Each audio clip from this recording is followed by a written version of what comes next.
या आर्थिक वर्षाची म्हणजे 2026-27 जिल्हा नियोजन समितीची आज बैठक अतिशय चांगल्या प्रकारे पार पाडली। ही याची पहिलीच बैठक होती। अनेक वर्ष आदरणीय दादांच्या नेतृत्वाखाली पुणे जिल्ह्याचं काम सुरू होतं।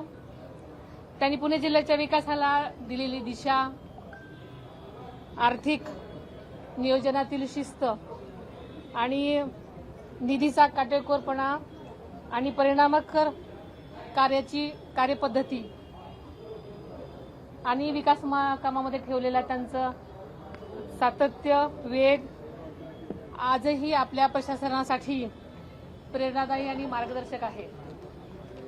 आजच्या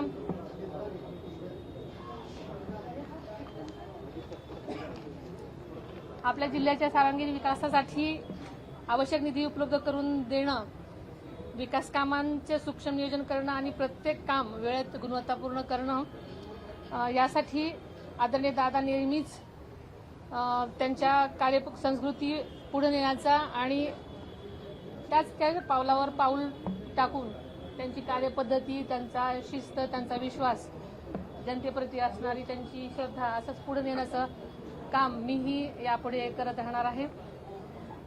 आपल्याला माहिती आहे की देशाचे आदरणीय पंतप्रधान नरेंद्र मोदी साहेबांनी आताच आपण विचारलं की इंधन बचतीचं आणि तसेच डिजिटल व कार्यक्षम प्रशासन या संकल्पनेला अनुसरून आम्ही सुद्धा आजची जिल्हा नियोजन समितीची बैठक तसेच खरीप हंगामाची बैठक सुद्धा ऑनलाईन पद्धतीने घेतलेली आहे, जेणेकरून इंधन बचतीचा अनेकांचा प्रश्न इथे नक्कीच कमी झालेला आहे आणि अतिशय यशस्वीपणे आमच्या ह्या दोन्ही बैठका पार पडलेल्या आहेत।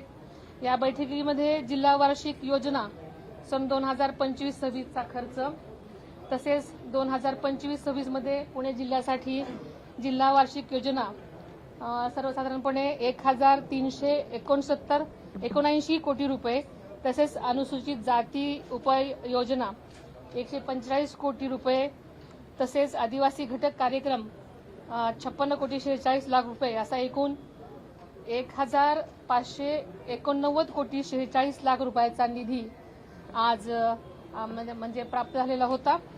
आणि आपल्या जिल्ह्यासाठी प्राप्त झालेल्या निधीपैकी 100% निधी आपण जिल्हा प्रशासनाला म्हणजे खर्च करण्यामध्ये यश आलेलं आहे आणि ही अत्यंत समाधानाची बाब आहे।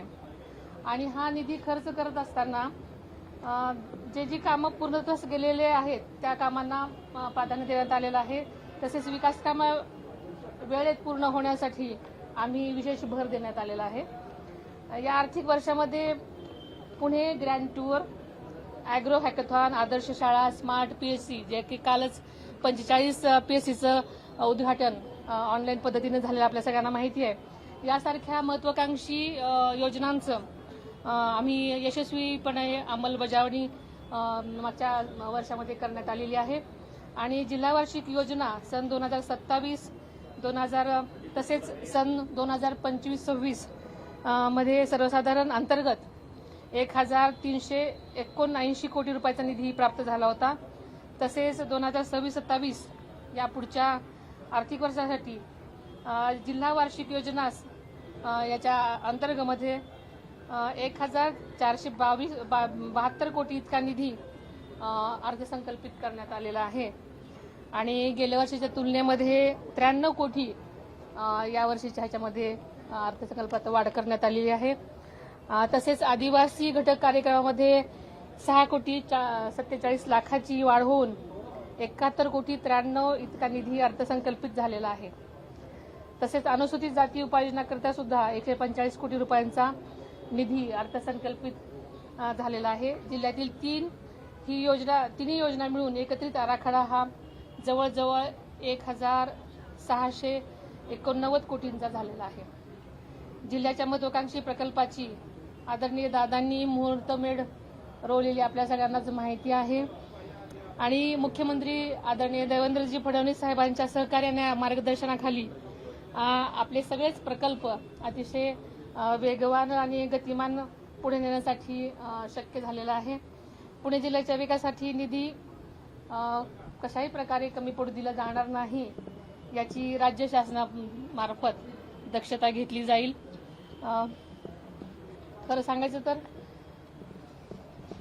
आजचा हा विकास प्रकल्प यावर्षी जिल्हा वार्षिक योजनेसह पुणे जिल्ह्यासाठी अनेक महत्त्वाच्या प्रकल्पांना आम्ही निधी उपलब्ध करून देण्यात आलेला आहे. त्यात प्रामुख्याने पुणे ग्रँड टूर रस्ते प्रकल्प 718.2 कोटी, कुंभमेळा तयारीच्या अनुषंगाने श्री क्षेत्र भीमाशंकर विकास आराखडा टप्पा त्यासाठी 282.57 कोटी, श्री संत तुकाराम महाराज जन्मस्थान विकास आराखडा 41.71 कोटी रुपये, तसेच सिंहगड किल्ला समग्र विकास आराखडा 261.76 कोटी आणि या महत्वाकांक्षी योजनांचा समावेश आहे.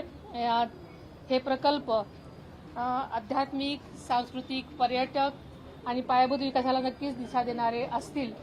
जिल्ह्यातील विकास कामं करताना आदरणीय दादांच्या कार्यप्रणालीप्रमाणेच गुणवत्तेला सर्वोच्च प्राधान्य देण्यात येईल. प्रत्येक विकास काम विरहित कालावधीत पूर्ण व्हावं यासाठी नियोजन, सातत्यपूर्ण आढावा आणि प्रशासकीय समन्वयावर आम्ही भर देत आहोत.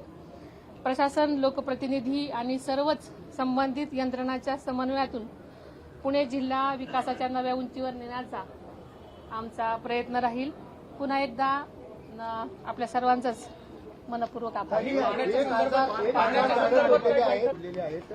वन संशोधन केंद्र आहे मोहम्मदवाडी रस्त्यावरती, वन विभागाची जागा आहे आणि 1000 झाडांची कत्तल केली.